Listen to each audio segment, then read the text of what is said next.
എല്ലാവർക്കും ഇന്നത്തെ വീഡിയോയിലേക്ക് സ്വാഗതം. ഇന്നിപ്പോൾ ഞാൻ എൻ്റെ ഉപ്പാൻ്റെ ഫാമിലിൻ്റെ കൂടെ ഒരു വൺ ഡേ ട്രിപ്പ് പോയതിൻ്റെ വീഡിയോ ആണ്. പോയത് എവിടെയാണെന്ന് വെച്ചാൽ പൈതൽ മലയിൽ ഹോളിസ്റ്റിക് റിസോർട്ടിലേക്കാണ് പോയത്. രാവിലെ ഒരു 7 മണിക്ക് ഞങ്ങൾ വിട്ട് ഒരു 9 മണിയെല്ലാം ആകുമ്പോൾ അവിടെ എത്തി. കുട്ടികളെല്ലാം അടക്കം ഒരു 45ഓളം ആൾക്കാരുണ്ടായിരുന്നു. ഇവിടെ വലിയവർക്ക് 950 രൂപ, ചെറിയ കുട്ടികൾക്കെല്ലാം 450 രൂപ, അങ്ങനെയാണ് അവിടുത്തെ ചാർജ്. അതിൽ രാവിലെ ഒരു വെൽക്കം ഡ്രിങ്കും സ്നാക്ക് ഉണ്ടാവും. നല്ല അടിപൊളിയായിട്ടൊരു ലഞ്ച് ഉണ്ടായിരുന്നു. പിന്നെ വൈകുന്നേരത്തെ ചായയും സ്നാക്സും ഉണ്ടായിരുന്നു. ബ്രേക്ക്ഫാസ്റ്റ് ഞങ്ങൾ അവിടെ ആദ്യം ബുക്ക് ചെയ്തിരുന്നു, വിളിച്ച് പറഞ്ഞിട്ട്. അങ്ങനെ ഞങ്ങൾക്കുള്ള ബ്രേക്ക്ഫാസ്റ്റ് അവിടെ ഉണ്ടായിരുന്നു. അത് ഞങ്ങളെ പാക്കേജിൽ ഇല്ലാത്തതാണ്. ഞങ്ങൾ എക്സ്ട്രാ വിളിച്ച് പറഞ്ഞിട്ട് അങ്ങനെ അതും അവിടെ നിന്ന് കഴിച്ചു. നല്ല അടിപൊളി ബ്രേക്ക്ഫാസ്റ്റ് ആയിരുന്നു. പുട്ടും കടലയൊക്കെ ഉണ്ടായിരുന്നു.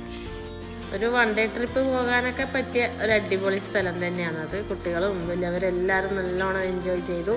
ഒരു 18ഓളം ആക്ടിവിറ്റീസ് ഉണ്ട് അവിടെ. അങ്ങനെ എല്ലാവരും അടിപൊളിയായിട്ട് എൻജോയ് ചെയ്ത് ഒരു രാത്രി 7:30 ആകുമ്പോൾ അവിടെ നിന്ന് ഇറങ്ങി.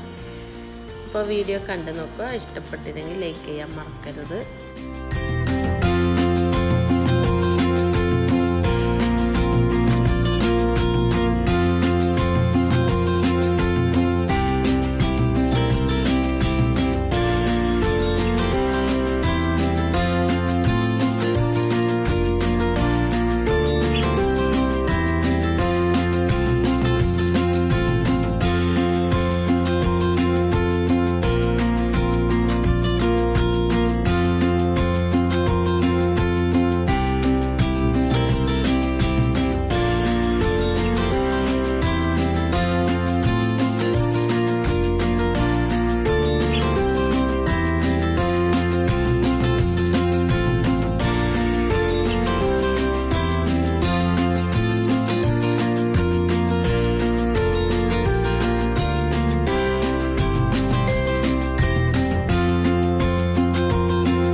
പറയാറുണ്ട്.